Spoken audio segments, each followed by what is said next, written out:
Hello viewers, in this video I am going to tell about new education policy by the government.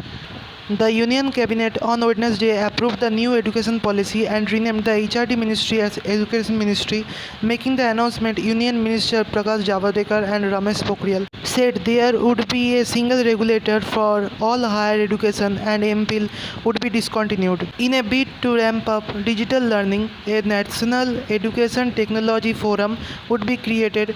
E-courses will be developed in 8 regional languages initially and virtual labs will be developed. According to HRD Ministry document listing salient features of policy, such foreign universities will be given special dispensation regarding regulatory governance and content norms on par with other autonomous institutions of India. Standalone higher education institutes and professional education institute will be evolved into multidisciplinary education. There will be over 45,000 affiliated colleges in our country. Undergraduate autonomy, academic, administrative and financial autonomy will be given to colleges on the basis of the status of their accreditation. The committee which suggested changes in education system under the NEP was headed by former ISRO chief K. Kasturirangan.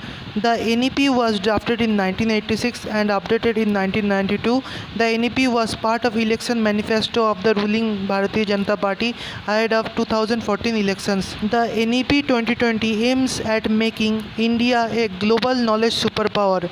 The new academic seasons will begin in September to October. The delay is due to the unprecedented coronavirus disease COVID-19 outbreak, and the government aims to introduce the policy before the new season kicks in. According to the new policy, every child has to learn at least one vocation and exposed to several more. Sampling of important vocation crafts such as carpentry, electric work, metal work, gardening, pottery making, etc.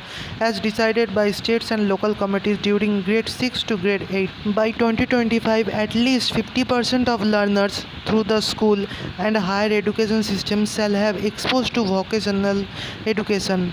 A 10-day bagless period sometimes during grade 6 to grade 8 to intern with local vocational experts such as carpenters, gardeners, potters, artists, etc. Similar internship opportunities to learn vocational subjects to students throughout grade 6 to grade 12, including holiday periods. Vocational courses through online mode will also be made available. For more information, please check the description of this video. I hope the information shared by me were relevant to you. Please like and share this video and please subscribe to my channel. Thank you for watching this video.